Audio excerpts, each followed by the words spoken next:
The House will come to order. Members, please take your seats.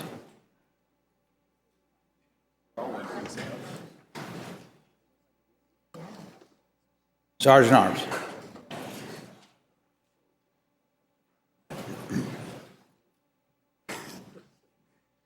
The House is now in session. All persons not entitled to privileges on the floor, please retire to the gallery.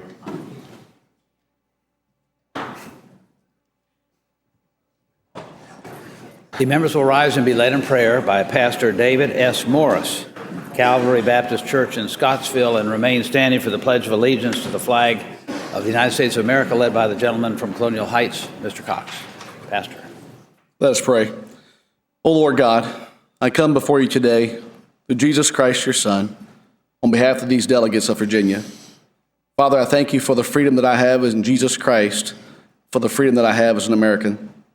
I give you thanks today for Virginia and for the men and women that have dedicated themselves to the service of the people of this wonderful Commonwealth. I thank you for the manifold blessings that you have poured down upon our people. Father, you have said that righteousness exalteth the nation, but sin is a reproach to any people.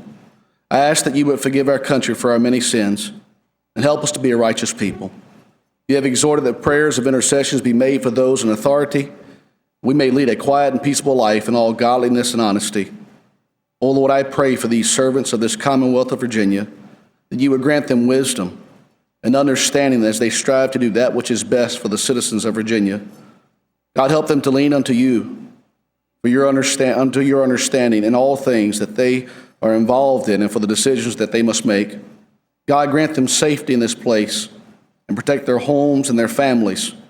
May they seek help from you in time of need. In Jesus' name I pray, amen. Pledge allegiance to the flag of the United States of America and to the republic for which it stands, one nation, under God, indivisible, with liberty and justice for all.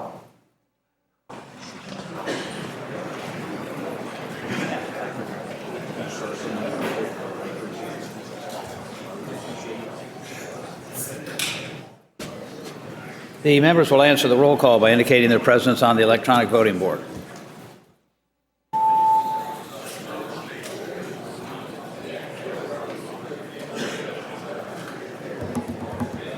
The clerk will close the roll. Mr. Speaker, a quorum is present.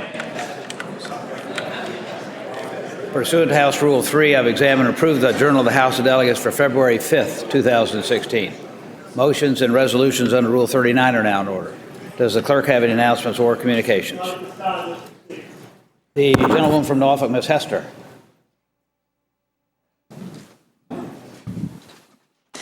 Mr. Speaker, I rise for a point of personal privilege. Woman has the floor.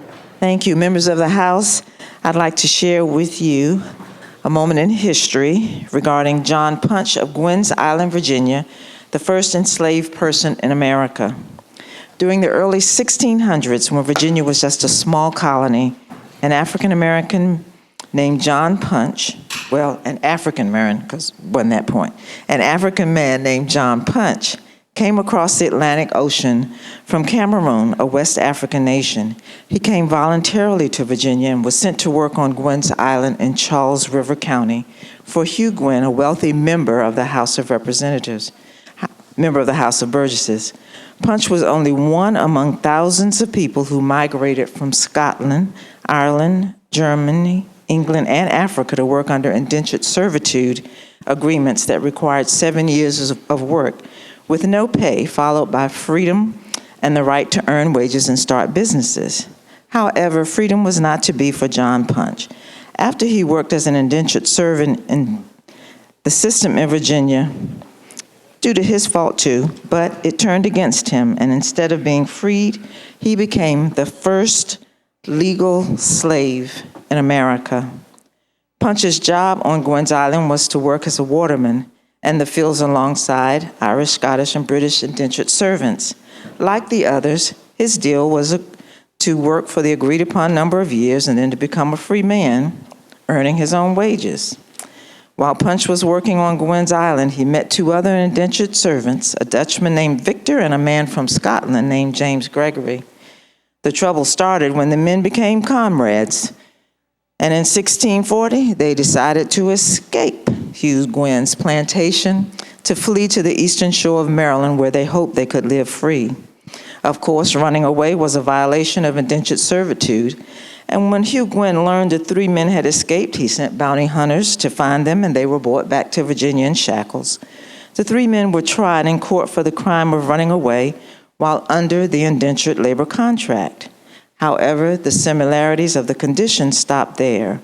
When the three men went to trial, John Punch was treated totally different from the two other runaways.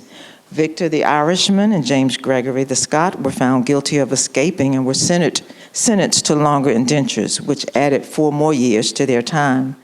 But when it came to John Punch, the Virginia Governor's Council did not just sentence him to 4 more years. They sentenced him to serve as a slave for the rest of his life. The cruel and unfair court sentence of John Punch to slavery is the first recorded situation of a black man being classified as a slave for life. This gave John Punch the unfortunate status of the first official slave in the English colonies. His case is recorded as the first legal sanctioning of lifelong slavery in the Chesapeake and laid the legal framework for 400 years of slavery, where millions of Africans were brought to America to be enslaved and to work without pay. The legal decision in John Punch's case was also the first time a legal distinction was made in Virginia between Europeans who still worked in indentured servitude status alongside Africans who were assigned to lifetime enslavement. In spite of being assigned to chattel slavery, John Punch survived. He got married, had children, and established a family dynasty that lives today. Sometime in the 1630s, he married a white female indentured servant. Yeah. And by 1637, they started their family with a son referred to as John Bunch the First. As the first mixed couple documented in the colonies, Mr. and Mrs. John Punch left traceable descendants, and over time their surname evolved from Punch to Bunch. According to Ancestry.com, one of the well-known descendants of the Punch family is the diplomat Ralph Bunch, the first African-American to win a Nobel Peace Prize and to serve as a United Nations diplomat. Another noted descendant of John Punch is Lonnie Bunch, the founding director of the Smithsonian African-American Museum of History and Culture, scheduled to open in Washington, D.C., in September 2016. Wow, what a great legacy. Thank you, Mr. Speaker, and the members of the House for listening and learning about another historical event in African American history.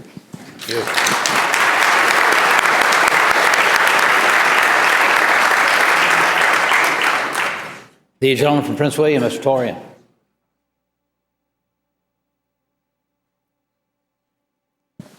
Mr. Speaker, I rise for a request. Gentleman may state it. May the journal reflect that my seatmate, the gentleman from Portsmouth, is away on pressing personal business. The journal will so reflect. Gentleman from Danville, Mr. Marshall. Thank you, Mr. Speaker. I rise for an introduction. Gentleman has the floor. Thank you, Mr. Speaker. Mr. Speaker, ladies and gentlemen of the House, the Piedmont Governor's School for Mathematics, Science, and Technology is in the gallery. If they'll please rise. They have 2 sites in Martinsville and in Danville, and they serve students from Henry County, Danville City, Martinsville City, and Pittsylvania County. Their mission is to provide a challenging, project-driven, research-based curriculum in technology-infused environments. Today we have with us in the gallery Brian Pace, the director, and 4 students from the Piedmont Gallery. One of them wants to be a member of Congress, and one of them wants to take my job. Not anytime soon, though. So let's please give them a warm house welcome.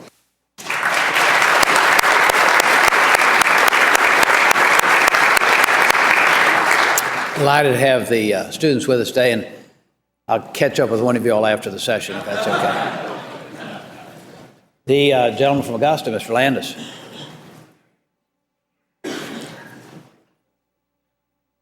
Sorry, Mr. Speaker. Thank you. Mr. Speaker, I rise for the purpose of an introduction. Gentleman may proceed. Mr. Speaker, and ladies and gentlemen of the House, it's my pleasure today to welcome in the gallery a group from the Shenandoah Valley, and I would ask them to stand and be recognized. We have with us the Shenandoah Valley Cigar Club, and they're here to observe our committees, which they did this morning. They're going to tour the Capitol and then learn more about the General Assembly. And Mr. Speaker, I would invite you later on this evening, they will be gathering before they leave to smoke a cigar, since it is a cigar club.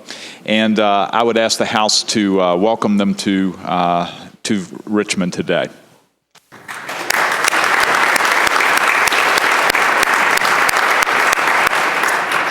The gentleman from Lynchburg, Mr. Garrett. Mr. Speaker, I rise for the purpose of an introduction, sir. May proceed. I thank the Speaker. Mr. Speaker, ladies and gentlemen of the House, today we have the Central Virginia Governor's School for Science and Technology visiting the Capitol. If they would please stand in the gallery. Mr. Speaker, this school grants students the opportunity to explore their visions, their dreams, and challenge their aptitudes. It is great college preparation due to the college environment, the research experience, the technology exposure, and the internship program. And Mr. Speaker, today we have Central Virginia Governor's School students standing, visiting the Capitol, along with their program's director, Dr. Stephen Smith. So, Mr. Speaker, on behalf of the gentlewoman from Bedford, Delegate Byron, the gentleman from Rockbridge, Delegate Klein, and the gentleman from Campbell, Mr. Ferris, please join me in giving them a warm House welcome.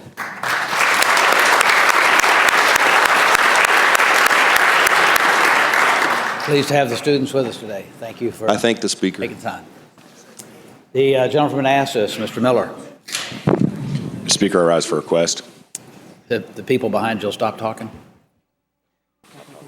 Mr. Speaker, I request that House Bill 815 on page 33 go by for the day.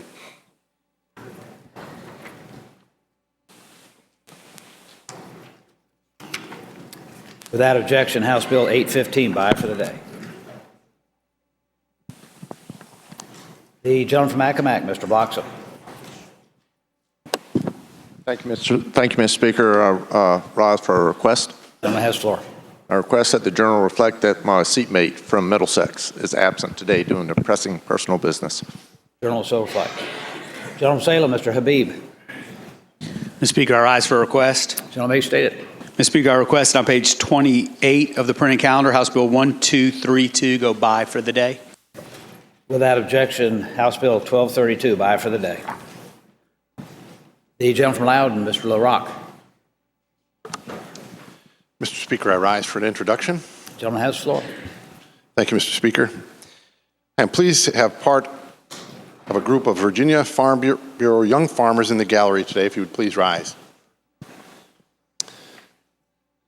The Virginia Farm Bureau Young Farmers programs are the future of agriculture in our Commonwealth. This program is geared towards young farmers ages 18 to 35 who have an interest in agriculture and who want to make a difference in Virginia's largest industry and local communities. This group focuses on developing leadership skills and providing networking opportunities. Today, I'm pleased to introduce the young farmers visiting the district in the gallery: Casey Phillips, Jason Thurman, Scott Sink, Chris Van Vleck, Jesse Martin, Paul Martin.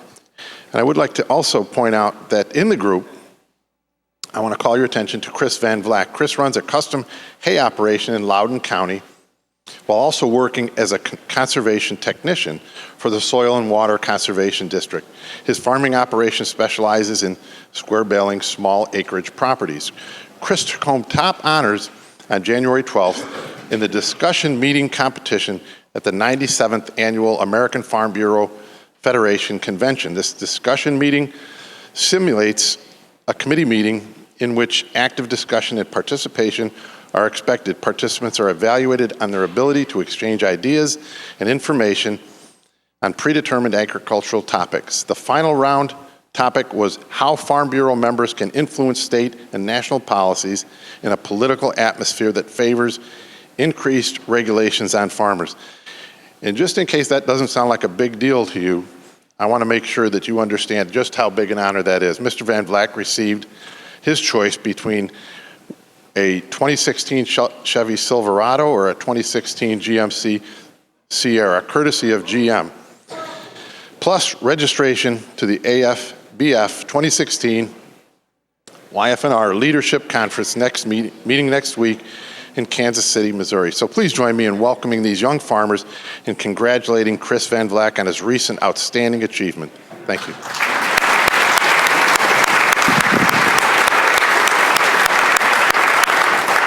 Delighted to have the young farmers with us today. We thank you for your visit. Gentleman Henrico, Mr. O'Bannon. Mr. Speaker, rise for motion. Gentleman may state it. Thank you, sir. On page 30, bottom of 31, I would move that House Bill 193 go by till Thursday, February the 11th. And also at the patron's request for this next bill, House Bill 350, Delegate Byron's bill also go by till Thursday, February the 11th. What page? Page 32. Bottom of 31 and top of 32. Without objection, House Bill 193 and 350 by for the day. By till the 11th. Gentleman from Hanover, Mr. Peace. Thank you, Mr. Speaker. Rise for a motion. Gentleman has the floor. Mr. Speaker, on page 33 of the calendar, I move that House Bill 689 also go by for the day until Thursday, the 11th of February. Cybersecurity and Without objection, House Bill 689 by That's February 11th. And this is Gentleman from Fairfax, Mr. Lemunion. trade bill for. Thank you, Mr. Speaker. I rise for a request. Gentleman may state it. A request that on page 9 that House Bill 518 go by one more day. There's a couple of members who still want to discuss the bill with me. Without objection, House Bill 518 by for the day. Thank you. This one? Virginia? The gentleman from Washington, Mr. O'Quinn. It's a port bill. Thank you, Mr. Speaker. I rise for the purpose of an introduction. Gentleman has the floor. Thank you, Mr. Speaker and members of the House. Joining us today, we have a group from Bristol Youth Leadership, and I think they're in the gallery. I'd like to have them stand. Bristol Youth Leadership is a program run by the Bristol Chamber of Commerce, has students from both the Virginia and Tennessee side of the line, and is an intensive leadership course. These students have been through the course in prior years and are now here visiting the Capitol today, and so I hope it'll be the pleasure of the House to give them a warm House welcome.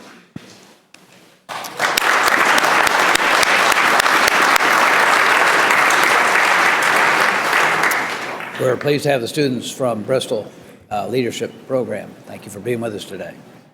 Gentleman from Poquoson, Mr. Helsel. Thank you, Mr. Speaker. I appreciate it. We have some folks from the Governor's School in Hampton Roads with us today.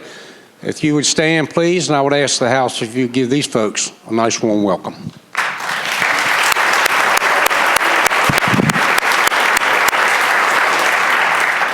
Pleased to have the students from the Hampton Governor's School with us today and all the other governor's schools that are visiting with us today. The gentleman from Prince William, Mr. Anderson. Mr. Speaker, I rise for a point of personal privilege. I may proceed. Thank you, Mr. Speaker. Ladies and gentlemen of the House, I just wanted to very briefly say to all of you, it is good to be back in this old and venerable house after being in my hometown of Roanoke over the last 2+ weeks, tending to something that so many of us in this chamber have either tended to or will someday attend to. There is nothing comparable to being able to hold your father as he breathes out his last and breathes in eternity.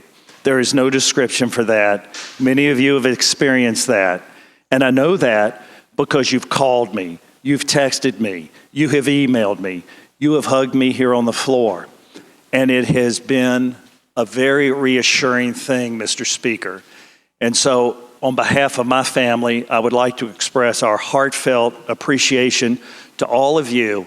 And I know it's said many times, it's almost oversaid in this chamber, that what a difference 90 miles makes between Richmond and Washington, because any policy concerns aside, in the end, when any of us have a personal challenge in our lives, we are all here for one another.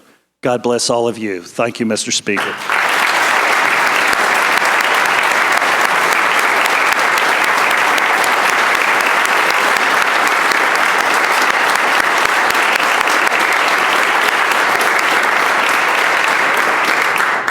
I thank the gentleman, and our prayers continue for you and your family. Are there further motions or resolutions under Rule 39? If not, the clerk will call the count. Calendar for the Virginia House of Delegates today, Monday, February 8th, 2016.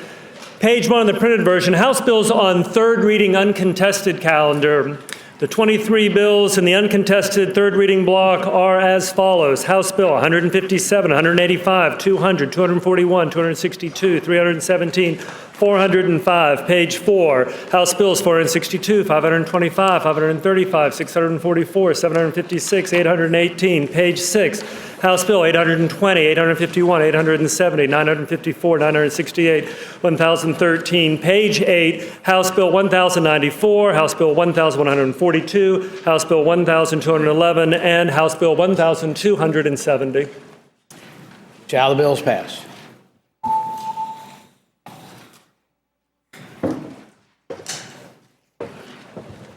Clerk will close the roll.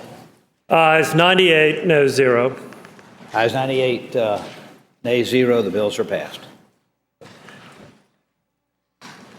Continuing with the calendar, House bills on third reading regular calendar.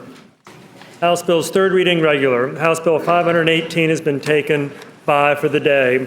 Page 10 of the printed calendar. House Bill 481, a bill to amend and reenact section of the Code of Virginia relating to compliance with detainers, U.S. Immigration and Customs Enforcement Criminal Injuries Compensation Fund. Shall the bill pass? The clerk will close the roll. Ayes 68, noes 29. Ayes. First bill. Ayes 68, noes 29. The bill's passed. House Bill 475, a bill to require the Department of Education to review certain federal regulations and suggest revisions to its guidance documents on such regulations relating to students who have been treated for pediatric cancer. Shall the bill pass? Clerk will close the roll. Ayes 98, no 0. Ayes 98, no 0. The bill is passed. House Bill 611, a bill to amend and reenact two sections of the code relating to the regulation of water and sewer utilities. Shall the bill pass?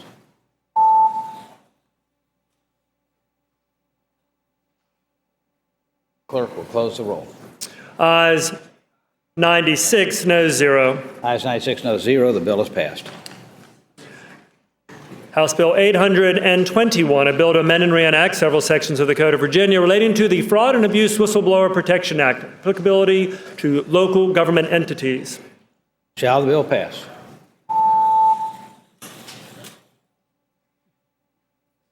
The clerk will close the roll. Ayes 98, no 0. Ayes 98, no 0. The bill is passed. And House Bill 1341, a bill to amend and reenact section of the code relating to the Veterans Services Foundation. The gentleman from Fairfax, Mr. Sickles. Thank you, Mr. Speaker. Speak to the bill. The gentleman has the floor. Veterans Services Foundation. Very nice. Harmless, I'm sure. Just a few months ago, possibly a season ago, Mr. Speaker, the good people of Culpeper were regaled about the burden of government. My, if the yoke of government had not been on our shoulders, we might have been Pine Bluff, Arkansas, or maybe Hattiesburg, Mississippi by now.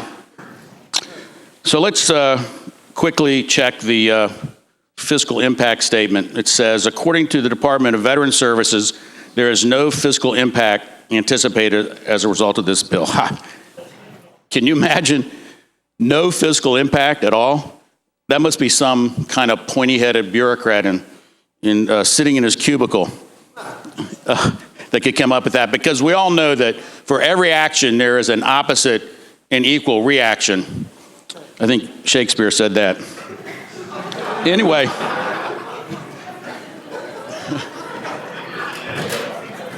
Mr. Speaker, how is Aunt Betty going to get to the meeting? Is she going to ride her bike all the way from Troutville? Or, that was supposed to be funny, but anyway. When the meeting is in Arlington, speaking of cost, if it's in Arlington, it's going to be $17 just inside the Beltway. So, Mr. Speaker, what we're witnessing here is tool number 3 in the Obama-McAuliffe administration playbook. Start small, and before you know it, it's huge.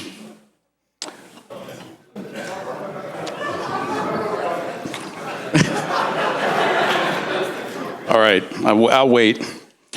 Ladies and gentlemen, this is august body. I urge you to give this bill its due and think about future generations of taxpayers to come and vote no. Thank you, Mr. Speaker. Shall the bill pass?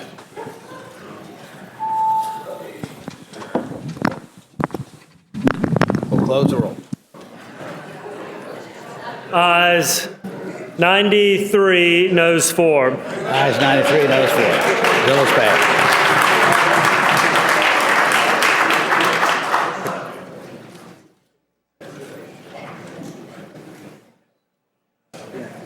Continuing with today's calendar, House bills on second reading uncontested calendar. Second reading uncontested, approximately 40-plus bills in the uncontested block. House Bill 10, a bill to amend and reenact a section of the Code of Virginia relating to general illumination lights on motorcycles. Report from the Committee on Transportation. Gentleman from Spotsylvania, Mr. Cole. Thank you, Mr. Speaker. This is a liberty-loving bill. It allows an additional light, a white light, to be forward-facing on motorcycles. It will improve the visibility of motorcycles and their safety, and I hope it will be the will of the body to engross the bill and pass it on to its third reading. Turning to page 12 of the printed calendar, House Bill 64, a bill to amend and reenact a section of the code relating to the establishment of an electronic filing system in the General District Court, submission of papers to appellate court, acceptability of electronic media. Report for the Committee on Courts of Justice with a substitute. Gentleman from Scott, Mr. Kilgore. Mr. Speaker, I move that we adopt the committee substitute. Questions on adoption of the committee substitute? As many as favor that motion will say aye. Aye. Those opposed, no. Substitute is agreed to. The gentleman from Scott. Mr. Speaker, ladies and gentlemen of the House, House Bill 64 has shown in the substitute states that upon agreement between the Chief Judge and the General District Court of the General District Court and the Clerk of the Circuit Court that you can electronically transmit cases that have been appealed. Hope be the pleasure of the House to engross the bill and pass it on to its third reading. House Bill 70, a bill to amend and reenact 2 sections of the Code of Virginia relating to issuance of warrants for law enforcement officers by a magistrate. Report from the Committee for Courts of Justice with amendments. Gentleman from Nassau, Mr. Miller. Mr. Speaker, House Bill 70 basically requires that magistrates do not issue misdemeanor warrants against police officers where the accuser has been arrested by such police officer. It does not allow police officers to get scot-free if they do commit a misdemeanor. It just also requires that the Commonwealth's Attorney's Office investigate a case before a warrant is issued. I move the bill be engrossed and passed on to its third reading. Questions on adoption of the committee substitute? As many as favor that motion will say aye. Aye.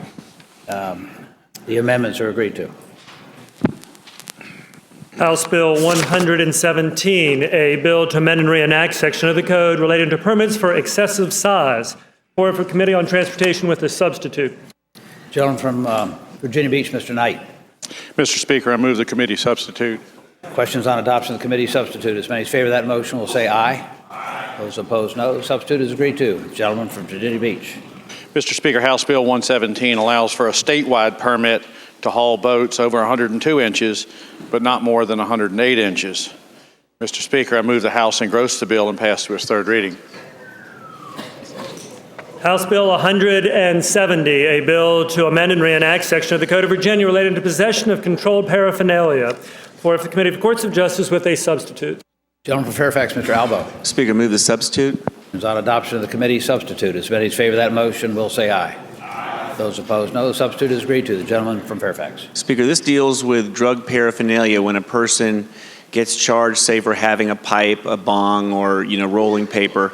And right now, distribution and possession are under the same code section. So if a person just merely had a pipe, they get a criminal record for distribution, which looks really, really bad when you're trying to get a job, of course. So what we do here is merely separate distribution into one section and possession into another. We don't change any punishments, just helps a person have a more accurate criminal record.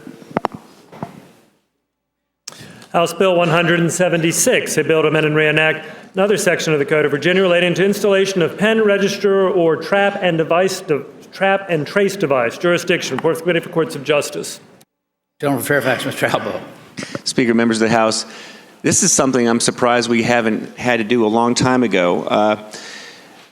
Back in the old days when everybody had a phone stuck on their wall or on a table, the police would get, if they wanted to do a wiretap, would go to a court and get a permission to do a wiretap, and they would have to do it where the person lived. Well, now phones are very mobile, obviously. They're everywhere. So this bill says that the police can get the wiretap done at a court where a crime was being committed or may be committed. I hope you pledge the House to engross the bill and pass it to its third reading. Turning to page 14 of the printed calendar, House Bill 189, a bill to amend and reenact a section of the Code of Virginia relating to satisfaction of evidence of identity, United States passport book, and United States passport card. Report from the Committee for Courts of Justice. Gentleman from Fairfax, Mr. Boulova. Thank you, Mr. Speaker. Ladies and gentlemen of the House, House Bill 189 clears up some confusing language with regard to the types of identification that a notary public can use to establish identity. Specifically, the bill clarifies that the notary should accept both a passport book and a passport card, both of which are issued by the Department of State. The bill also clarifies that any identification must be unexpired in order to be valid. Mr. Speaker, I'd move the bill be engrossed and passed on to its third reading. Thank you. House Bill 267, a bill to amend and reenact a section of the code relating to length of vehicles. Report from the Committee on Transportation. Gentleman from Danville, Mr. Marshall. Mr. Speaker, ladies and gentlemen of the House, this is clarifying language, and if you look on line 14, it says that no motor vehicle longer than 40 foot shall be operated on any highway except for buses and motorhomes. We have some buses and motorhomes now that are over 40 feet that are currently being operated. And also it says on line 14 that a combination of vehicles, including motorhomes and buses coupled together, should not be a total of 65. I move that we engross the bill and move it to its third reading.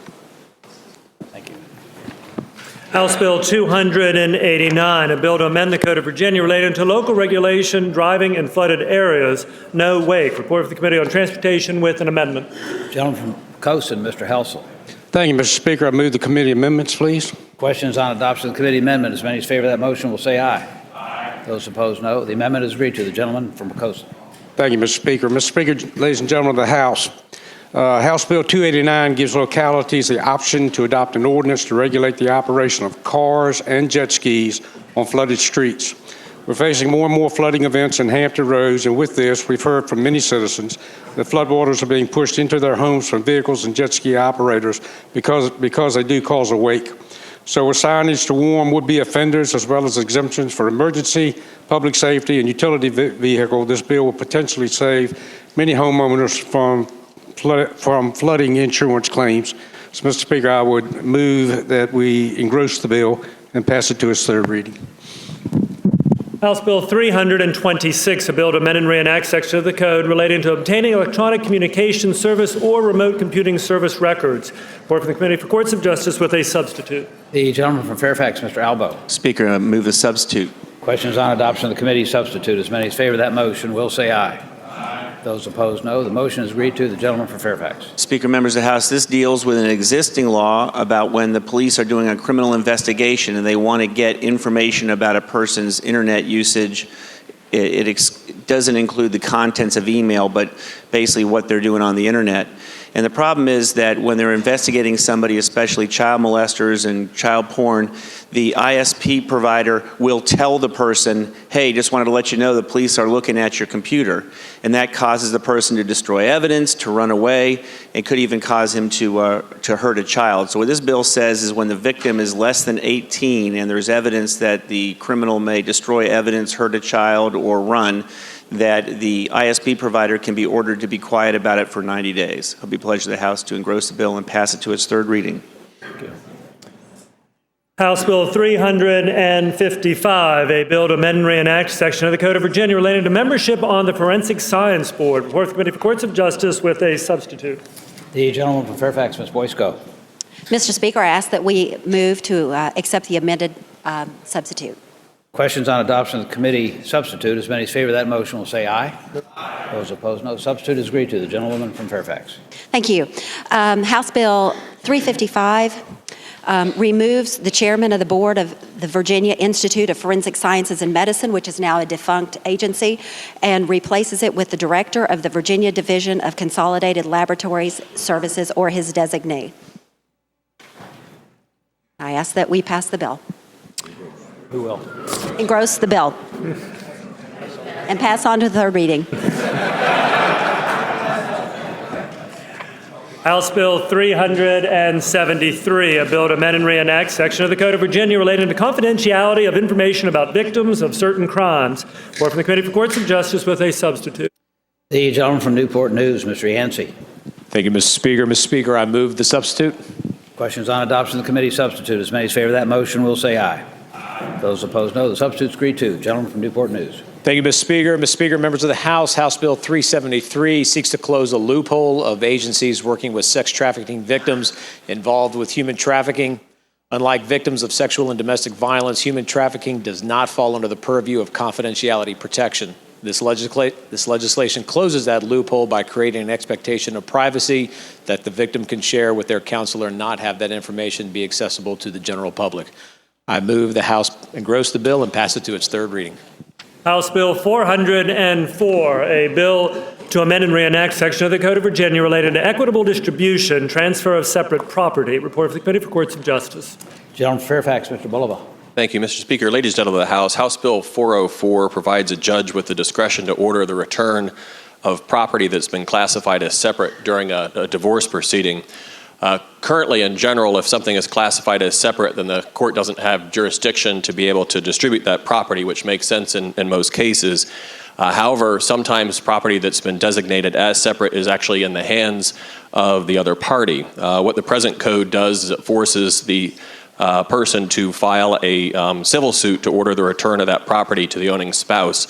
And that is both cumbersome and inefficient. So all 404 does is give the judge the discretion to order the return of the separate property without the need for an additional lawsuit that will result in the same outcome but achieve some judicial efficiency. Mr. Speaker, I move engrossment of the bill and pass on to this third reading. Thank you.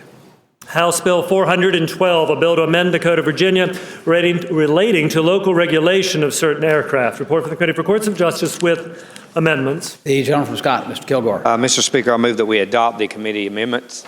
Questions on adoption of the committee amendments? As many as favor that motion will say aye. Those opposed, no. The amendments are agreed to. The gentleman from Scott. Mr. Speaker, ladies and gentlemen of the House, what the committee amendments, what they do is make sure that we have the right definition of drones, unmanned aircraft in there. And what the bill says basically is that no locality may regulate this until we come back and come up with the courts committee comes up with a way to make sure that we have a across the board way to regulate drones, and this act expires in 2019. So I think the Courts Committee, Chairman Albo sent the rest of the bills to the Crime Commission study. Hope it be the pleasure of the House to engross the bill and pass it on to its third reading. House Bill 428, a bill to amend and reenact section of the Code of Virginia relating to support payments by county or city. Report for the Committee for Courts of Justice. The gentleman from Arlington, Mr. Hope. Thank you, Mr. Speaker. Mr. Speaker, ladies and gentlemen of the House, House Bill 428, current law allows prisoners that are in arrears for child support payments to perform community service as a way to receive income to go to the child support. This bill just simply redirects those payments to the Department of Social Services and increases the amount that can go to the child. It will be a pleasure of the body to engross the bill and pass it on to its third reading. House Bill 442, a bill to amend the Code of Virginia relating to when circuit courts open. Judicial Council. Report for the Committee for Courts of Justice with an amendment. The gentleman from Richmond City, Mr. Lapasi. Yes, sir, Mr. Speaker. Move the amendment. Questions on adoption of the committee amendment? As many as favor that motion will say aye. Those opposed, no. The amendment is agreed to. Gentleman from Richmond City. Mr. Speaker, House Bill 442 allows the Judicial Council to determine when the circuit courts are open. I move the House to engross the bill and pass it to its third reading. House Bill 446, a bill to amend and reenact several other sections of the code relating to civil judgment procedure, damages, witnesses, failure of defendant to appear. Report for the Committee for Courts of Justice with a substitute. The gentleman from Richmond City, Mr. LaPasi. Mr. Speaker, I move the substitute. Questions on adoption of the committee substitute. As many as favor that motion will say aye. Aye. Those opposed, no. The substitute is agreed to. The gentleman from Richmond City. Yes, sir, Mr. Speaker. House Bill 446 allows for entry of judgment when there's an amendment to the it allows for the amendment to the ad damnum clause when the defendant does not appear in the court and the warrant or the unlawful detainer has been marked. In addition,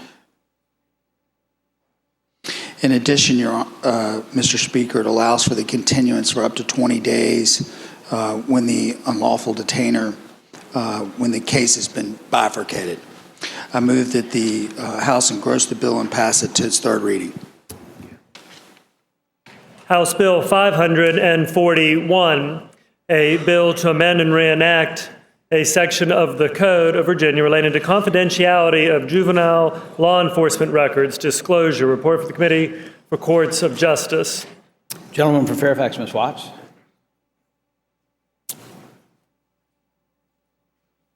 Thank you, Mr. Speaker. Could that go by a moment till the end of the... Without objection, House Bill 541 by temporarily. Thank you.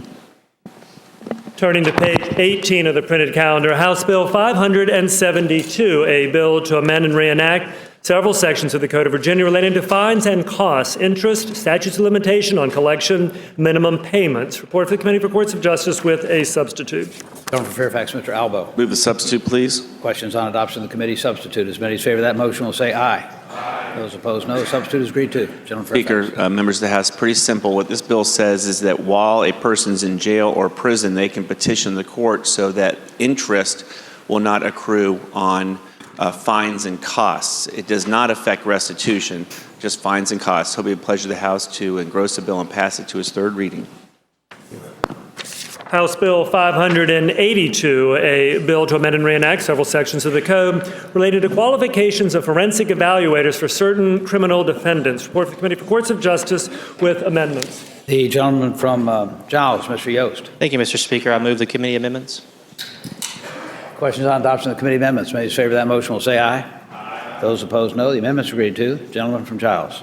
Thank you, Mr. Speaker. House Bill 582 amends certain sections of the Code of Virginia to establish uniform professional qualifications for competency and sanity evaluators.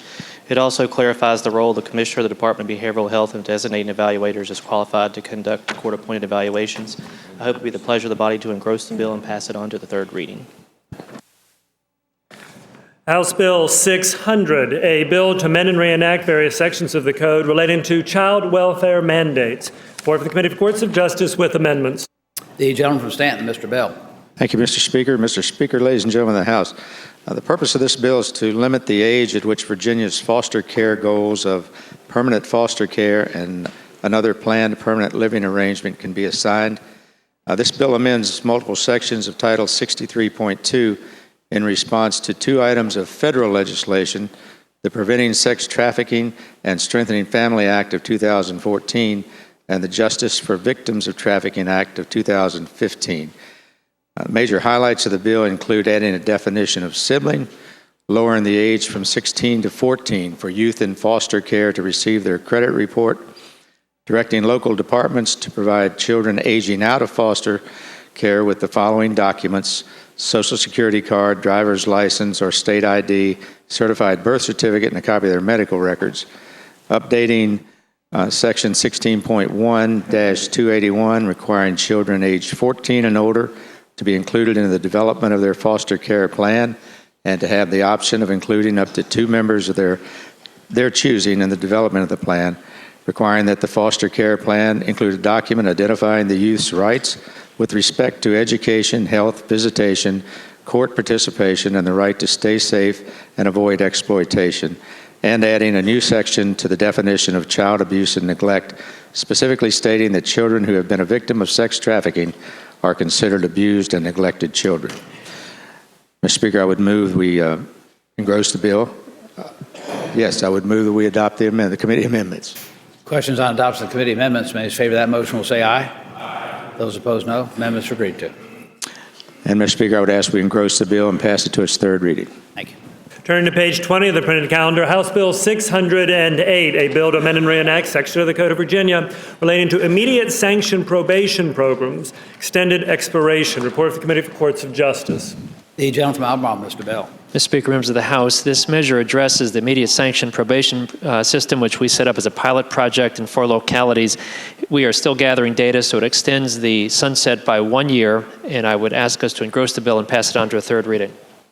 House Bill 624, a bill to amend and reenact another section of the Code of Virginia relating to retention of court records, violent felonies, and acts of violence. Report for the Committee for Courts of Justice.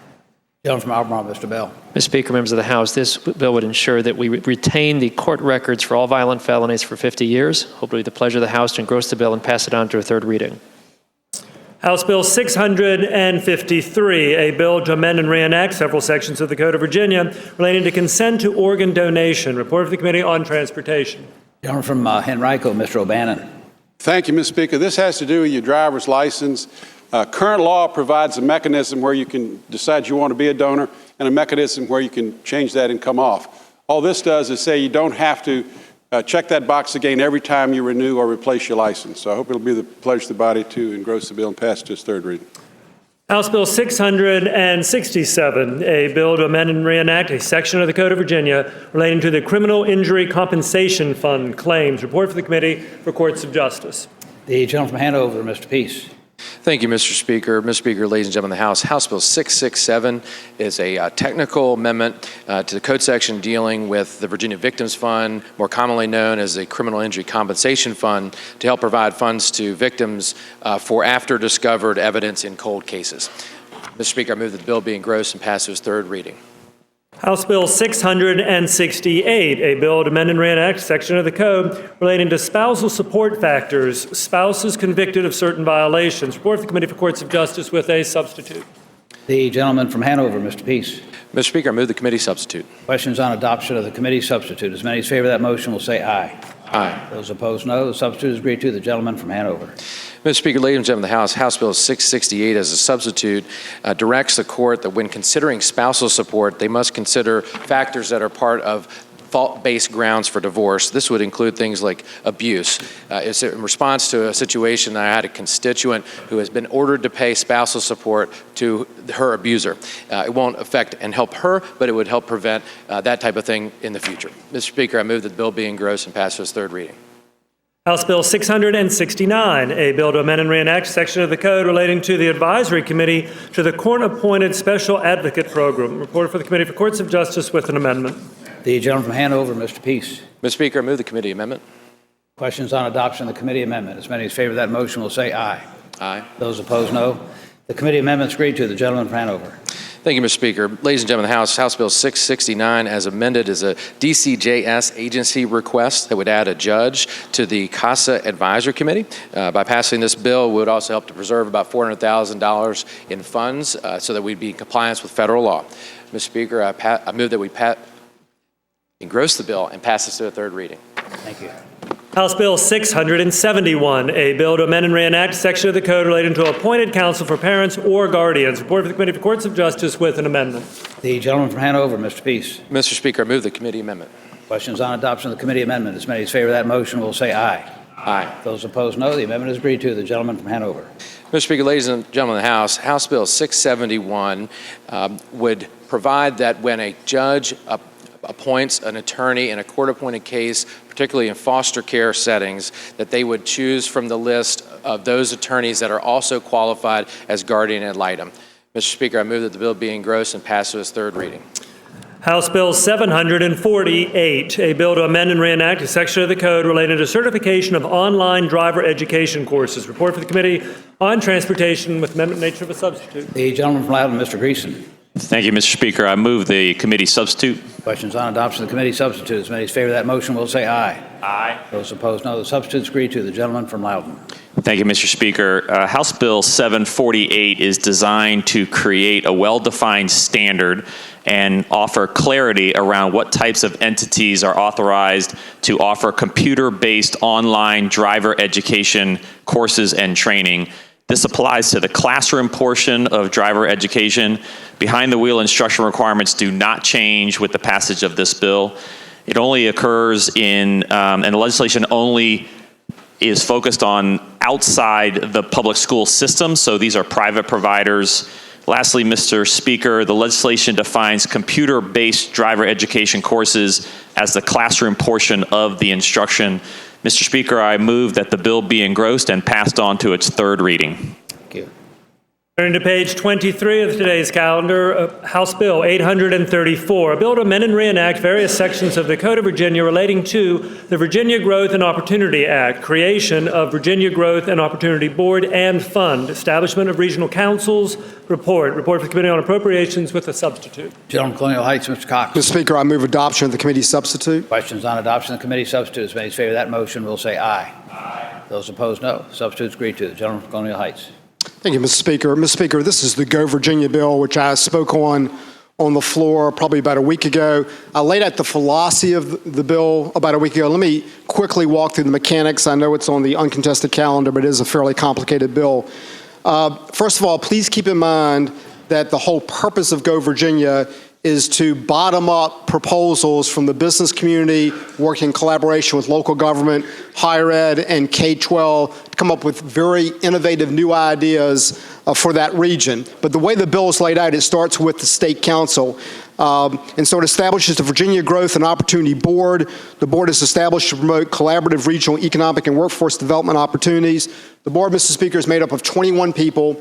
11 of those are from the business community. The chair must be a member of the business community. It also has legislative representation, 4 House members, including the chairman of Appropriations, 3 Senate members, including the chairman of Senate Finance, and the governor has 3 appointments. He can choose from 5 cabinet secretaries that all sort of have a stake in business and these type of activities. So that's how the state board works. The legislation establishes the Virginia Growth and Opportunity Fund.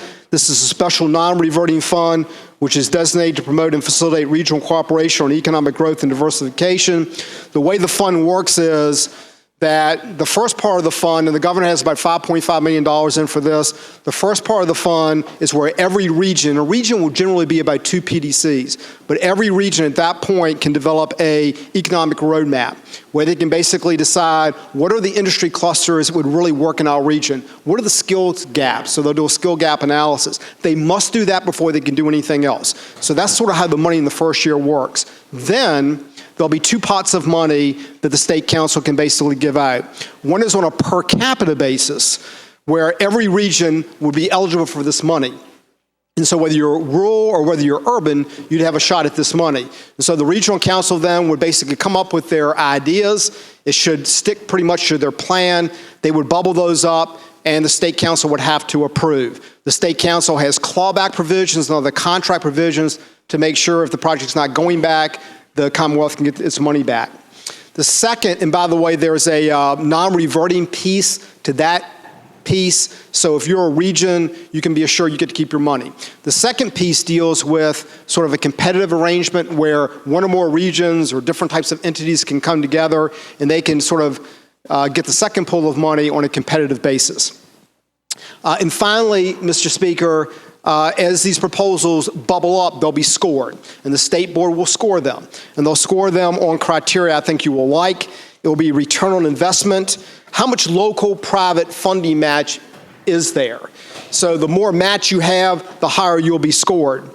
Also, low overhead or economies of scales or cost savings you come up with. The more that you come up with, obviously the higher your score. And so that's sort of how it works. The whole theory behind it is a little bit different approach, where business is sort of working with, obviously, local government, et cetera, try to really drive some really good projects. These are sort of startup grant projects. They'll be 3 to 5 years. This is not meant to replace the Governor's Opportunity Fund. I sort of consider that a fund that basically goes after the Volvos and the Rolls Royces. This is mainly to get working together in the local regions to try to help with workforce and other collaborative projects. With that explanation, Mr. Speaker, if I could, I'd like to yield to the gentleman from Prince William, Mr. Torian, for some remarks. Thank you. Mr. Speaker, I'm Prince William, delighted. I'm sorry. Gentleman Prince William, Mr. Torian. Thank you, Mr. Speaker. Mr. Speaker, I'm delighted to join with Delegate Cox on House Bill 834. And also, I want to thank the number of co-patrons of our colleagues who have signed on to House Bill 834 as well. This is definitely a paradigm shift in our Virginia economy, and I look forward to the passage of this bill and what it will do for innovation, investment, intervention, and infrastructure here in the Virginia economy and the Commonwealth. Also, the impact that it will have on our educational system as it impacts K through 12, our community colleges, and our four-year institutions. Mr. Speaker, I look forward to moving this legislation forward, and I thank you. The gentleman from Prince William, Mr. Marshall. Mr. Speaker, I still need to engross it. If you would like, I've not engrossed the bill yet. I was waiting for the gentleman. He's got a question of you. Okay. I think. Gentleman from Prince William, Mr. Marshall. Well, actually, I wanted to condemn the bill. Condemn the bill? No. I mean, just speak against it and move it to the regular calendar for third reading after engrossment. All you want to do is move it to the regular calendar after engrossment? Yes. Okay. Gentleman from Colonial Heights, Mr. Cox. Mr. Speaker? Speaker, I think he wants to speak to the bill. Yes. Still. Oh, okay. I thought at least he'd wait till tomorrow. The gentleman from Prince William, Mr. Marshall. Thank you, Mr. Speaker. Mr. Speaker, before most of the members were here, we considered a proposal from the Disney Corporation, I think it was 1993 or 94, to build an interchange for Michael Eisner. Would have cost $145 million. Now, Eisner at that time was making $209 million a year. I voted against this subsidy because I don't like government subsidizing business in this fashion. This isn't a case of, at least the Disney measure, this bridge was going to be built at some point. No, this was a special favor to Mr. Eisner. And I pointed out that Busch Gardens built their own interchange, that King's Dominion built their own interchange. Now, why are we going to have a special class of business in Virginia favored by power elites in this body and the other body? What you're doing is getting business in bed with an entity that has the power to tax or exempt from taxation, to forgive taxes that are delayed. You are dealing with an entity that can issue civil or criminal sanctions for penalties. Business can't do that. You are dealing with an entity, some of whose members may want campaign donations from these businesses. You're dealing with a circumstance of awarding special contracts, favored contracts, to favored businesses. And it is a little bit surprising to me that conservatives who talk about free market are now out here, it's not a motive, I'm talking about the effect, that some businesses should get a free ride. Instead of going to the capital markets and raising capital on their own or whatever businesses do normally, we're making the road very easy for a certain select class of business. I don't think this is prudent in the long run, and I would urge a vote against this when it's on third reading on the regular calendar. Without objection, House Bill 834 to the regular calendar after engrossment. Continuing with the calendar, House Bill 846, a bill to amend the Code of Virginia relating to the Virginia Collaborative Economic Development Act. Report of the Committee on Appropriations with a substitute. Gentleman from Fairfax, Mr. Hugo. Mr. Speaker, I'd move the committee substitute. Questions on adoption of the committee substitute. As many as favor that motion will say aye. Those opposed, no. The substitute is agreed to. Gentleman from Fairfax. Mr. Speaker, first off, I want to thank co-patron of this, Delegate Minshew and Delegate James. Delegate James could not be here today, but he worked incredibly hard to try to put this package together, and I appreciate that all that he did to move this bill forward. House Bill 846 is really a companion to the bill we just heard. You can think of it this way. H34, the previous bill, provides the overall structure and incentives to jumpstart business-led collaboration. This bill is kind of a laser by contrast. What we're trying to do here, I'd like to put briefly, is if the localities will enter into a joint agreement to share costs and local revenues from economic development, let's say they agree to jointly develop and market some new industrial park or project-ready sites or research parks, then we, the state government, will track the income tax revenue that's generated from these joint projects and will provide a grant back to the participating localities to fund further efforts. What has happened over the last few years is some of these localities engage in self-destructive fighting amongst themselves. This is one bill that encourages localities to work together on this. One of the things I would also put in here that I think is important, this is a new program. And finance, appropriations, a lot of times we look at credits and exemptions, and one of the things I think we've been very good at is putting a sunset clause in this. This bill also has a 10-year sunset clause. It forces us to come back and evaluate, is it working? We'll have to have metrics to see how it is.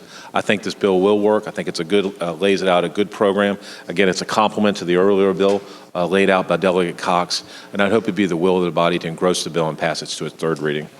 Gentleman's spotsylvania, Mr. Cole. Thank you, Mr. Speaker. Could this bill go to the regular calendar after engrossment? Without objection, House Bill 854 to the regular calendar after engrossment. The gentleman from Charlottesville, Mr. Toscano. Thank you, Mr. Speaker. Will the gentleman yield for a question? Yes, sir. Go ahead. Gentleman yield. Gentleman yields. Thank you, Mr. Speaker. I'd like to say to the gentleman, I like this concept. I guess I'm curious whether there's any money in the budget right now in the governor's budget, or is there a budget amendment upstairs that would put some money in the grant fund? Mr. Chairman, answer the question.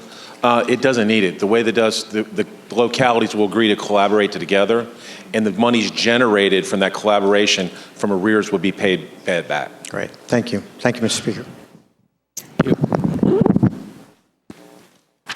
Turning to page 24 of today's printed calendar, House Bill 854, a bill to amend and reenact a section of the code relating to firefighter or emergency medical services personnel interrogation. Observer, report for the Committee for Courts of Justice. Gentleman from Fairfax, Mr. Hugo. Mr. Speaker, House Bill 854, this bill would allow a retired member, firefighter, or member of emergency services to be present to witness for any interrogation of an active member in disciplinary hearings. As it is now, only current members are allowed to participate in these proceedings. This provides more flexibilities to the departments. I hope it be the will of the body to engross it and pass it to its third reading. Thank you. House Bill 869, a bill to amend and reenact a section of the code relating to the definition of non-resident. Report of the Committee on Transportation with a substitute. The gentleman from Fairfax, Mr. Hugo. Mr. Speaker, I move the committee substitute. Questions on adoption of the committee substitute. As many as favor that motion will say aye. Aye. Those opposed, no. The substitute is agreed to. The gentleman from Fairfax. Mr. Speaker, in our office, we refer to this as the missionary bill. What this bill does is allow people to hear missionaries coming to Virginia, not having a full-time job, but literally missionaries, that they do not have to switch their license over from their home state or switch the registration of their car over from their home state if they're here less than 36 months and they are not fully employed. So I'd hope it would be the will of the body to engross the amended bill. Continuing with second reading uncontested calendar, House Bill 875, a bill to amend and reenact section of the code relating to disclosure of real-time location data in emergencies. Report for the Committee on Courts of Justice with an amendment. Gentleman from Fairfax, Mr. Hugo. Mr. Speaker, I ask that the body adopt the committee amendment. Questions on adoption of the committee amendment. As many as favor that motion will say aye. Aye. Those opposed, no. The committee amendment is agreed to. The gentleman from Fairfax. Mr. Speaker, this came out of Kelsey Smith Act. It's a national movement. A state senator's daughter out in, I think it was in Missouri, she was kidnapped. And the fact of the matter is the police had gone to the cellular carrier at the time and said, will you please ping the phone so we could try to find her? Because they knew she had her cell phone on her. Because of some dilemmas, they couldn't do that for 3 days. Well, immediately once they got the permission to ping that phone, they found her dead. Within about a half an hour. So the thought is that if they had pinged it right away, they might have had the opportunity to save this woman's life. What this bill does is just when there's an emergency situation or some woman or some young person or anyone has been taken, kidnapped, or abducted, it gives the ability to quickly ping that phone so hope it may save the life. I hope it'd be the will of the body to engross the bill and pass it to its third reading. House Bill 897, a bill to amend and reenact a section of the Code of Virginia relating to revocation and suspension of registration of tow truck drivers. Report for the Committee on Transportation with a substitute. Gentleman from Newport News, Mr. Yancey. Thank you, Mr. Speaker. Mr. Speaker, I move the committee substitute. Questions on adoption of the committee substitute. As many as favor that motion will say aye. Aye. Those opposed, no. The substitutes agreed to. The gentleman from Newport News. Thank you, Mr. Speaker. Mr. Speaker, members of the House, House Bill 897. This bill would use the restoration of rights vetting process already in use through the Secretary of the Commonwealth's office in the Commonwealth to help those convicted of certain crimes who have paid their debt to society to gain employment in the towing industry. I ask the House engross the bill and move it to its third reading. House Bill 932, a bill to amend and reenact a section of the code related to compensation of court-appointed counsel. Report for the Committee for Courts of Justice.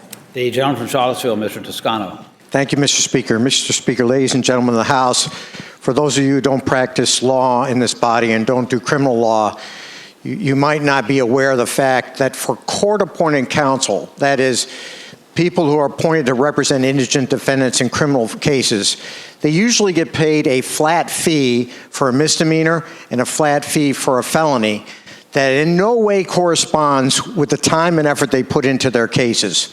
In certain kind of complex cases, however, these court-appointed counsels can request a waiver from their court-appointed fee to get a little more extra money to reflect the additional work they put into the case.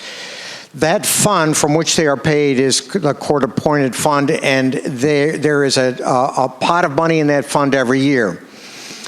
Almost every single year, the waiver requests exceed the amount of money in the fund. In other words, the money runs out. That is a big problem for the Commonwealth of Virginia. This bill does not fix that problem. There's a budget amendment up there in appropriations that would fix the problem. What this bill does is simply requires the Executive Secretary of the Supreme Court to provide more frequent notice about the status of the fund, where it is, when it's about to run out of money. So I move that the body engross the bill and pass it on to third reading. House Bill 938, a bill to amend and reenact a section of the Code of Virginia relating to certification of driver education courses by the Commissioner of the Department of Motor Vehicles. Report for the Committee on Transportation with a substitute. The gentleman from Rockingham, Mr. Will. Thank you, Mr. Speaker. I move the committee substitute. Questions on adoption of the committee substitute. As many as favor that motion will say aye. Aye. Those opposed, no. The substitute agreed to. The gentleman from Rockingham. Thank you, Mr. Speaker. Mr. Speaker, ladies and gentlemen of the House, House Bill 938 is legislation that permits Virginia public community colleges that operate their own training program to also conduct the skills test that's necessary for their students to obtain a commercial driver's license. I move the bill be engrossed and passed to its third reading. House Bill 940, a bill to amend and reenact several sections of the code relating to mechanics liens, amount of lien, non-resident notice requirements. Report for the Committee for Courts of Justice with amendments. The gentleman from Loudoun, Mr. Greason.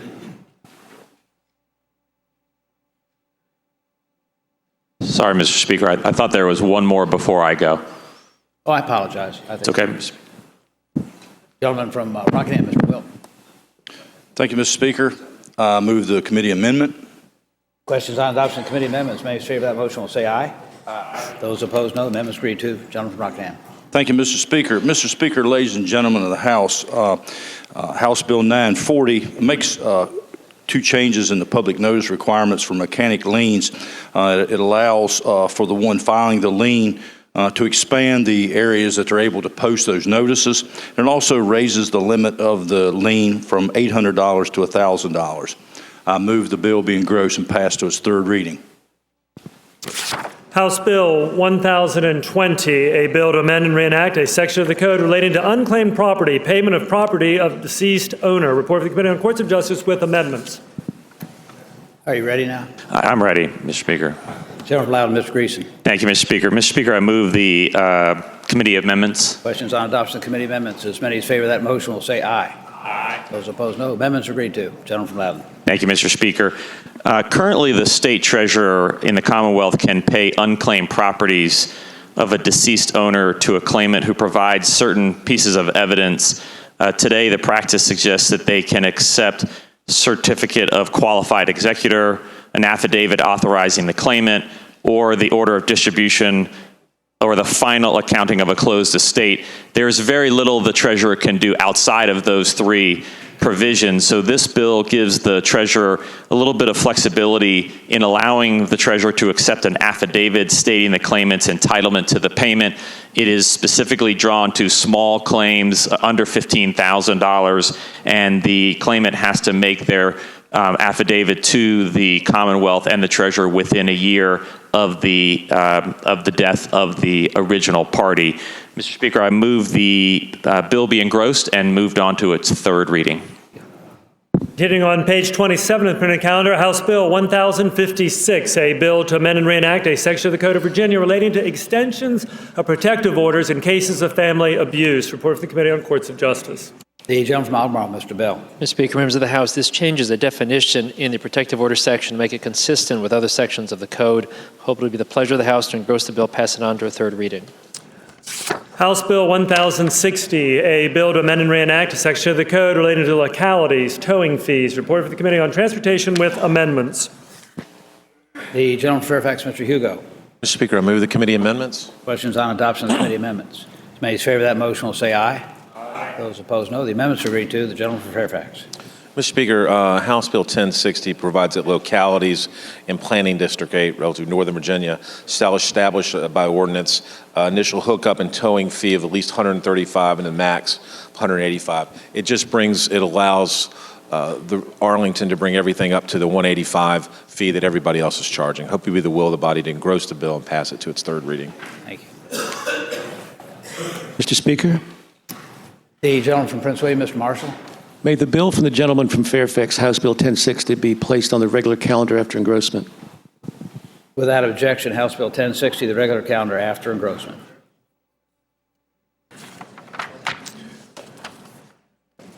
Continuing with the uncontested block, second reading, House Bill 1126, a bill to amend and reenact several sections of the code relating to the Department of Criminal Justice Services, training standards, and model policies for law enforcement personnel. Report for the Committee for Courts of Justice with a substitute. Gentleman from Manassas, Mr. Miller. Mr. Speaker, I move the substitute. Questions on adoption of the committee substitute? As many as favor that motion will say aye. Aye. Those opposed, no. Substitute is agreed to. The gentleman from Manassas. Mr. Speaker, House Bill 1126 organizes subparagraphs in 9.1-102, which are best model policies for law enforcement, into one coherent section. It also will put a provision making the Department of Criminal Justice Services responsible for periodically updating the model policies for law enforcement. I move the bill be engrossed and pass on to its third reading. House Bill 1196, a bill to amend and reenact section of the code relating to resisting arrest. Report of the Committee for Courts of Justice with a substitute. The gentleman from Prince William, Mr. Anderson. Thank you, Mr. Speaker. I move the committee substitute. Questions on adoption of the committee substitute? As many as favor that motion will say aye. Aye. Those opposed, no. Substitute is agreed to. The gentleman from Prince William. Thank you, Mr. Speaker. House Bill 1196 relates to the definition of a resisting arrest in the Code of Virginia. It does so by retaining the requirement that the arrestee must first attempt to flee, but it also adds the definition of resisting arrest as including situations in which a person fails to allow themselves to be physically taken into custody by using any physical means to resist. It's simply a reasonable definition by a reasonable person as to what constitutes resisting arrest. Mr. Speaker, I move the bill be engrossed and passed to its third reading. House Bill 1232 has been taken by for the day. Next up, House Bill 1275, a bill to amend the Code of Virginia relating to copies of statements to law enforcement officers or magistrates. From the Committee for Courts of Justice with a substitute. Gentleman Campbell, Ms. Ferris. I move the committee substitute. Questions on adoption of the committee substitute? As many as favor that motion will say aye. Aye. Those opposed, no. Substitute is agreed to. The gentleman Campbell. Mr. Speaker, House Bill 1275 just provides that any person who provides a written statement or makes a written statement that's reduced in writing to a magistrate that they shall receive a copy no later than 3 business days. Hope it's a pleasure of the body to engross this bill and pass it to its third reading. House Bill 1334, a bill to amend and reenact section of the Code of Virginia relating to persons charged with first offense of assault and battery against a family or household member may be placed on local community-based probation. Conditions, education and treatment programs, costs and fees, violations, discharge. Report for the Committee for Courts of Justice. Gentleman from Rockbridge, Mr. Klein. Thank you, Mr. Speaker. Ladies and gentlemen of the House, House Bill 1334 amends the current first offender program for domestic violence charges. Under current law, if a defendant pleads guilty to the charge, it can be taken under advisement and then dismissed after a period of good behavior, and the option exists for domestic violence counseling. However, it's the view of the committee, and I hope the will of this body, that if someone is going to get that charge dismissed, they shouldn't just be under a good behavior requirement, that they should actually have to take some affirmative step to get that counseling, to get that community-based service, to help themselves and help their families. So this changes the word shall to may to shall, and requires that in order to get your charge dismissed, you undergo that domestic violence counseling. Hope it'll be the will of the body to engross the bill and pass it on to its third reading. Mr. Speaker, returning to page 17 of the printed calendar, House Bill 541 is a bill to amend and reenact a section of the code relating to confidentiality of juvenile law enforcement records disclosure. Report for the Committee for Courts of Justice. Gentleman from Fairfax, Ms. Watts. Thank you, Mr. Speaker. House Bill 541 allows law enforcement to fully participate in court services units authorized diversion programs for juveniles that are authorized under this chapter of the code. Hope it'll be the pleasure of the House to engross the bill and pass it on to its third reading. Shall the bills be engrossed and passed? The gentleman from Rockbridge, Mr. Klein. Rise for request. Gentleman state it. Mr. Speaker, on page 25, can House Bill 897 go to the regular calendar after engrossment? Without objection, House Bill 897, the regular calendar after engrossment. Shall the bills be engrossed and pass the third reading? As many as favor that motion will say aye. Aye. Those opposed, no. The bills are engrossed and passed to the third reading.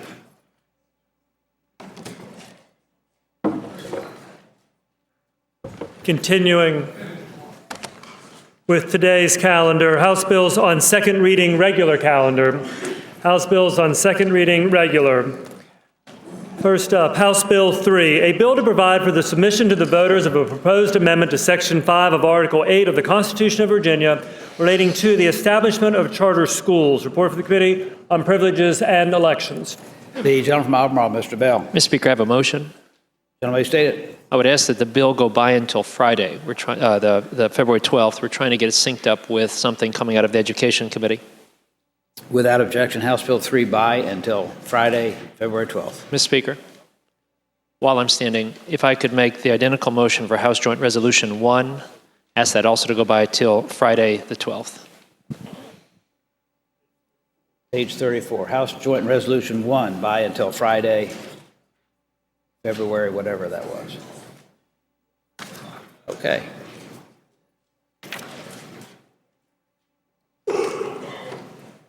Continuing, House bills on second reading regular calendar, page 30 of the printed version of the calendar, House Bill 1147, a bill to amend and reenact section of the Code of Virginia relating to transient occupancy tax, Arlington County. Report of the Committee on Finance with a substitute. The gentleman from Arlington, Mr. Hope. Thank you, Mr. Speaker. I move the substitute. Questions on adoption of the committee substitute. As many as favor that motion will say aye. Aye. Those opposed, no. The substitute is agreed to. The gentleman from Arlington. Thank you, Mr. Speaker. Mr. Speaker, ladies and gentlemen of the House, House Bill 1147 simply reinstates the Transient Occupancy Tax Authority to Arlington County.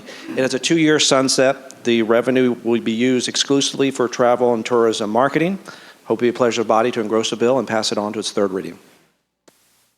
The gentleman from Fairfax, Mr. Lemunion. Thank you, Mr. Speaker. Speaking to the bill briefly. Gentleman has the floor. Thank you, sir.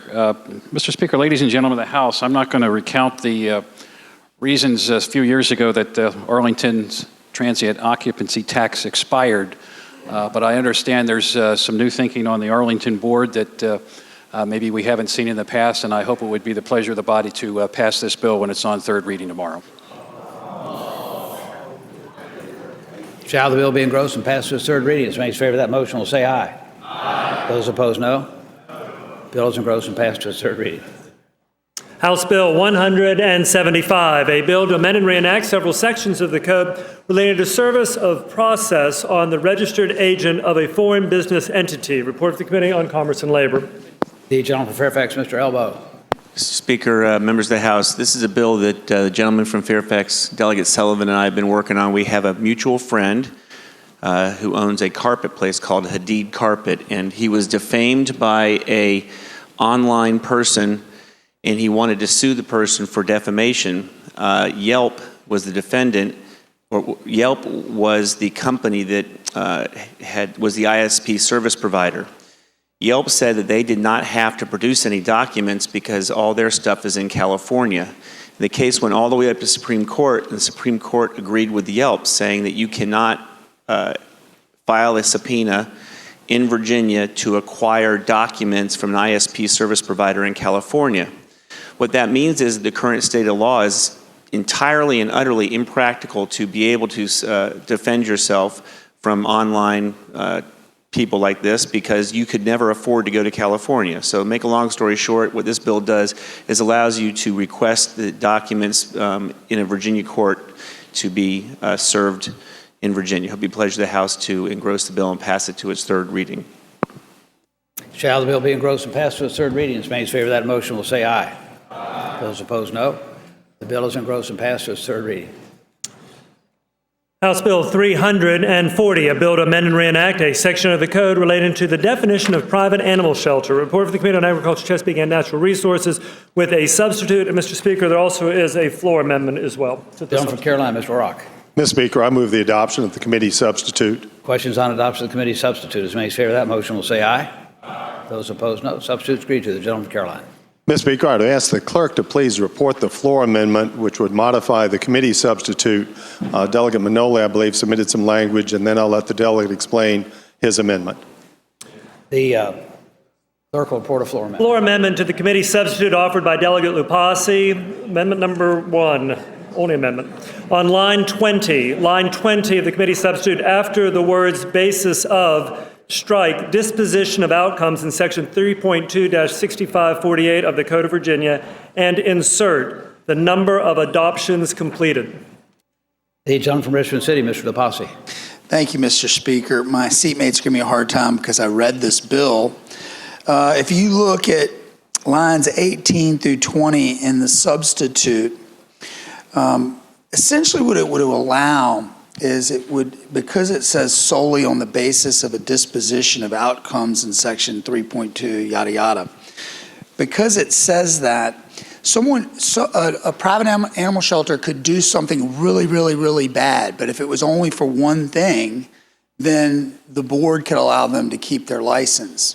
So what my amendment does is it makes it clear that that would not be the case. So it deletes disposition of outcomes in section 3.2, and it adds, instead of that language, the number of adoptions completed. So I've worked this out with the patron, and I'd ask that you accept the amendment.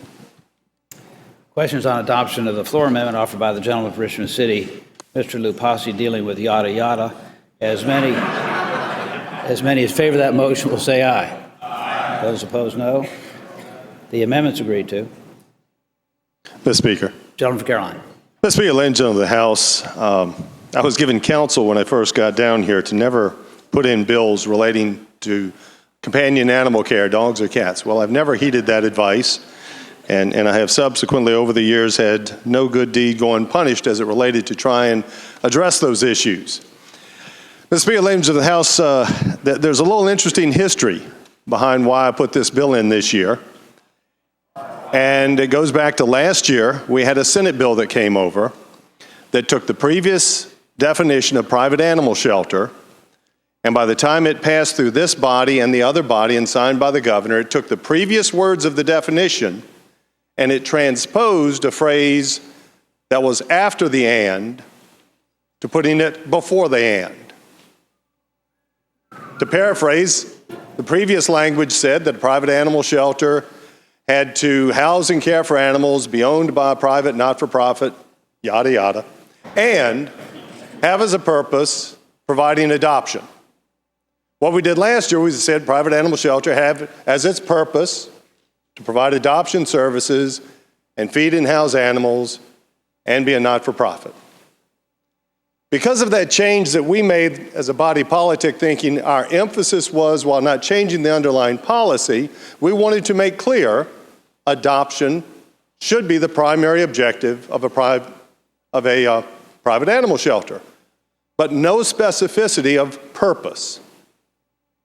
Subsequent to last year's action, there were some moving parts that went around, and long and the short, Department of Agriculture, under pressure, felt they had to issue a guidance document or begin a guidance document determining purpose.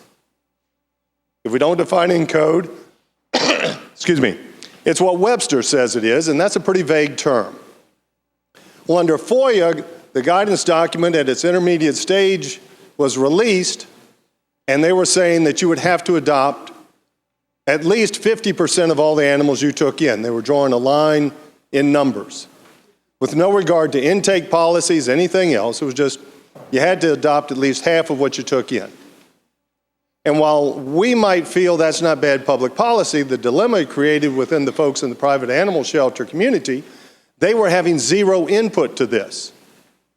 And they felt totally shut out. They felt, well, obviously, because of our actions last session, there was a lot of confusion about what the meaning of a private animal shelter was. And so I was approached by the Virginia Alliance of Animal Shelters and asked to carry legislation for them to stipulate that it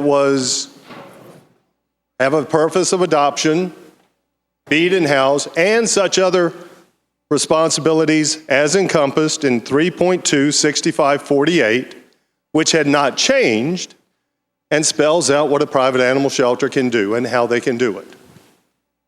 Mr. Speaker, the fascinating thing to me in this whole process, one of the major groups opposing this measure is the Virginia Federation of Humane Societies. And in a missive they put out 3 weeks ago, they said current law does not prohibit euthanasia or return of pets to owners, yada, yada, that before and after Senate Bill 1381, all private shelters have the exact same authority as they did. But their latest missive says now that it's undoing what we did last year, that now it would allow a shelter to operate solely for the purpose of euthanasia. And there is, quote, but one purpose of a private animal shelter. That is adoption. Mr. Speaker, ladies and gentlemen of the House, given the confusion over this matter, given the number of emails I'm sure many of you have gotten, all of those, from my understanding, primarily generated from this group and their email list, that have now been on both sides describing my bill as doing first one thing and now the exact opposite thing.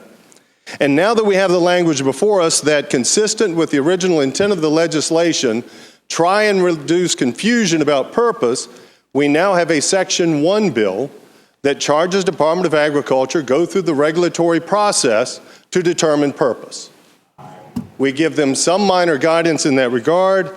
This bill is so animal unfriendly that it is supported in its current form by the Virginia Alliance for Animal Shelters, the Virginia Animal Control Association, the Virginia Veterinary Medical Association, and other individuals and organizations who have devoted their lives to animal welfare. I hope you have the pleasure of the body to engross the bill and pass it to its third reading.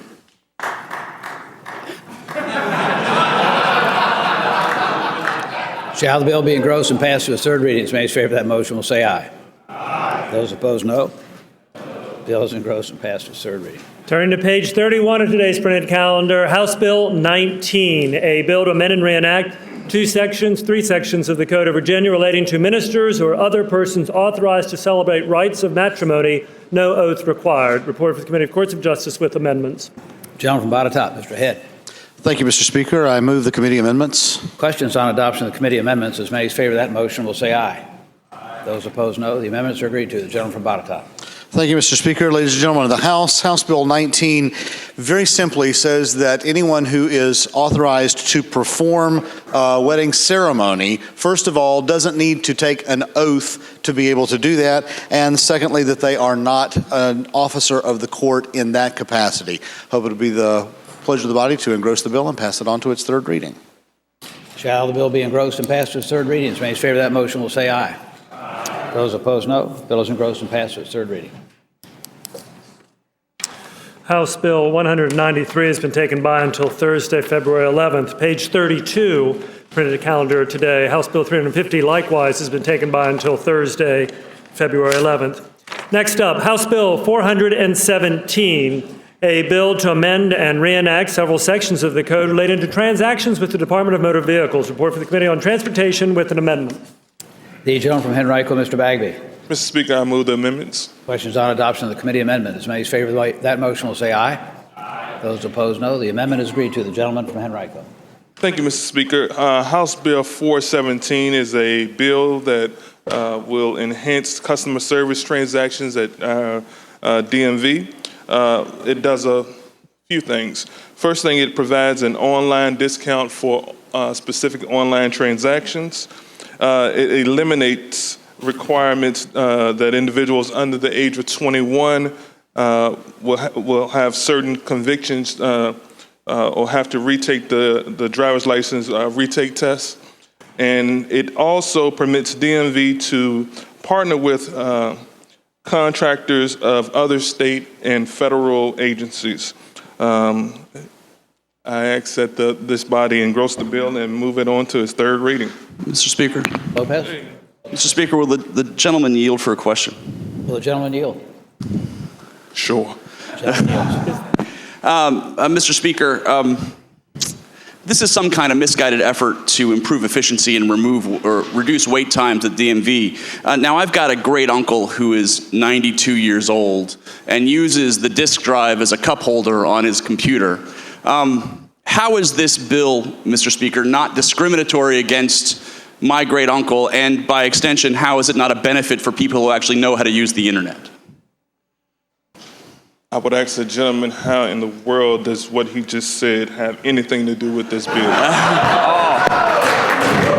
I would, Mr. Speaker, follow up.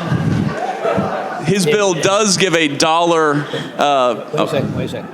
Mr. Speaker, would the gentleman yield again? If you want to try it, sure. Will the gentleman yield? Gentleman yield? Yes. Gentleman yields. Mr. Speaker, his bill does give a dollar benefit to individuals who do transactions at the DMV using the internet. Is that correct? Would the gentleman agree with that, Mr. Speaker? Yes, sir. Okay. Mr. Speaker, then someone who, would the gentleman yield for another question? It's kind of like you're still learning this. There we go. The gentleman still yield for, would the gentleman yield for additional question? Will the gentleman yield? Mr. Speaker, if it's a good question, I will yield. Gentleman, conditionally yields. Last question, Mr. Speaker. Mr. Speaker, would the gentleman agree that a dollar benefit to someone who knows how to use the internet is a benefit for the public and a non-benefit for someone who does not know how to use the internet? I have a suggestion, Mr. Speaker. And what I would do for my uncle, grandfather, or any other member of my family that had a hard time being a computer savvy and taking advantage of the dollar discount, I would help them do it. And so I would encourage the gentleman to do the same thing for his uncle.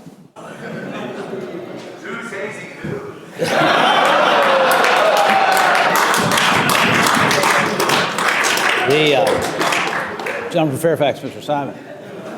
Mr. Speaker, will the gentleman yield for a question? Gentleman yield. Yes. Mr. Speaker, I'd ask the gentleman a very specific question. On line 136 of your bill, you changed the word which to that. And I've always been confused myself about when I should use which and when I should use that. And so I would hope that the gentleman could help me figure out when it is I'm supposed to use which and when I should use that. I relied, Mr. Speaker, I relied upon the legislative services for that correction. I think it's being consistent with the terminology throughout this code. I thank the gentleman. Thank you. Shall the bill be engrossed and passed to its third reading? May in favor of that motion will say aye. Aye. Those opposed, no. No. Bill is engrossed and passed to its third reading. House Bill 400.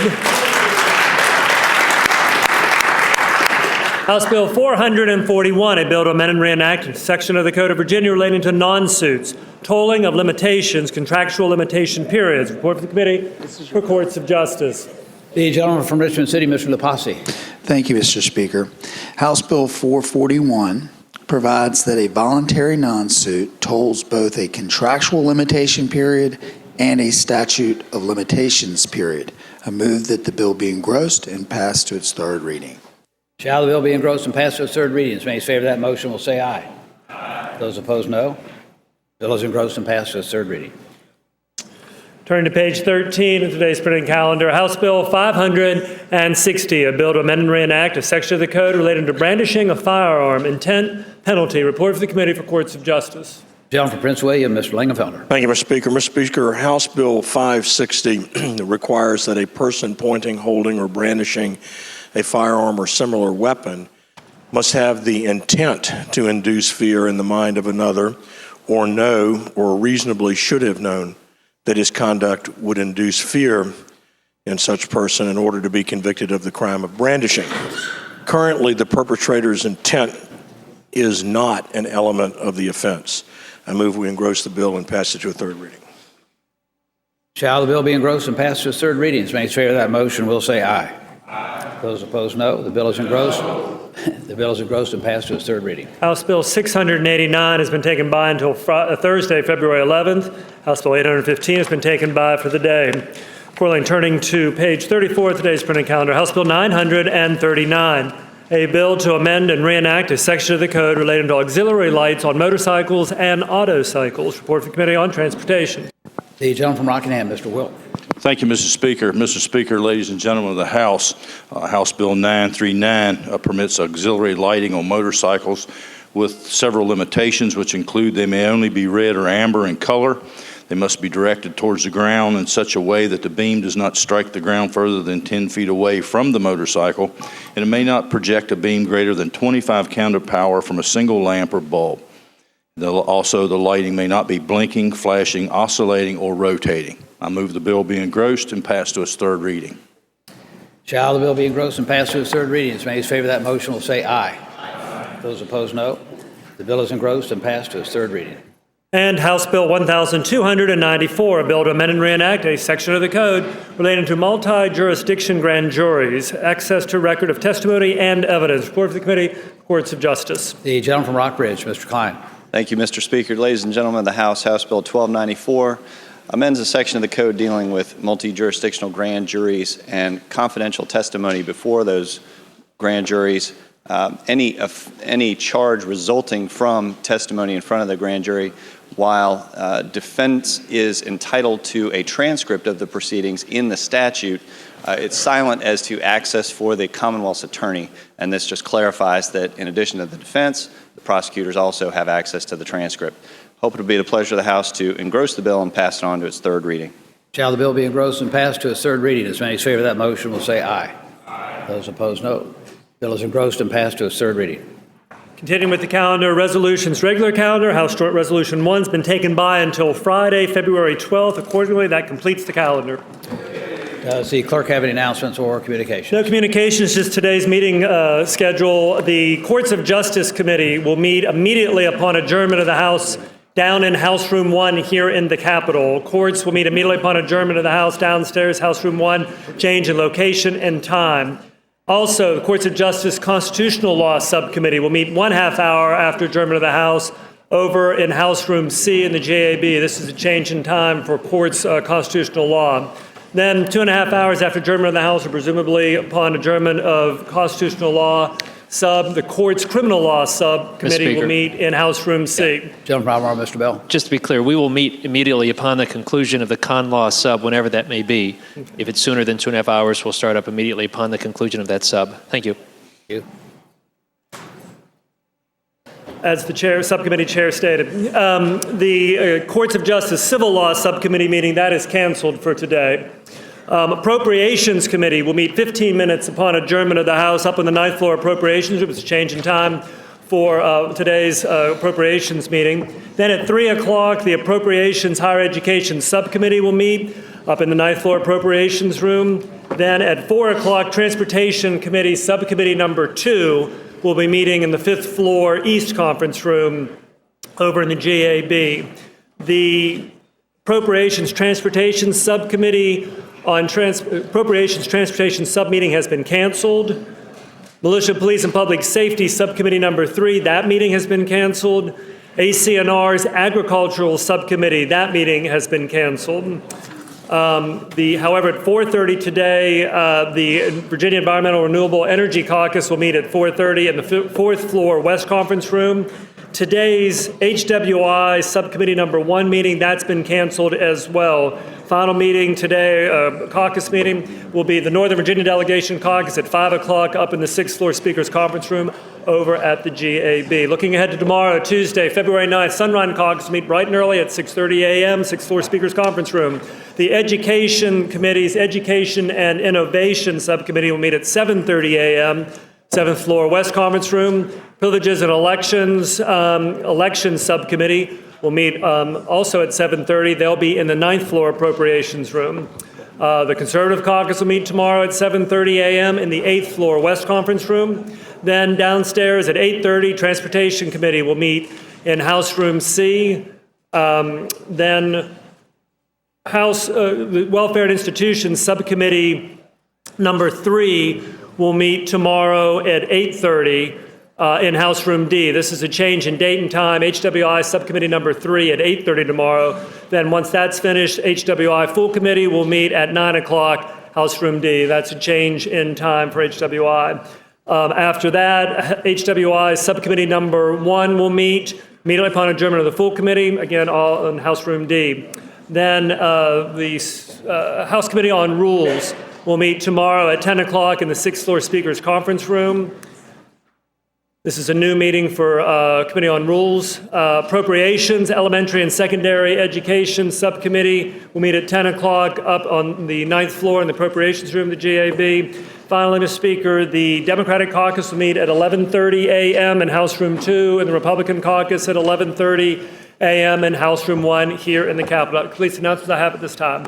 Gentleman from Henrico, Mr. O'Bannon. I appreciate the clerk's efforts there. I will say that HWI Sub 1 has actually completed its work, so we will not be meeting after full HWI tomorrow. Thank you. We will change the calendar accordingly. Thank you.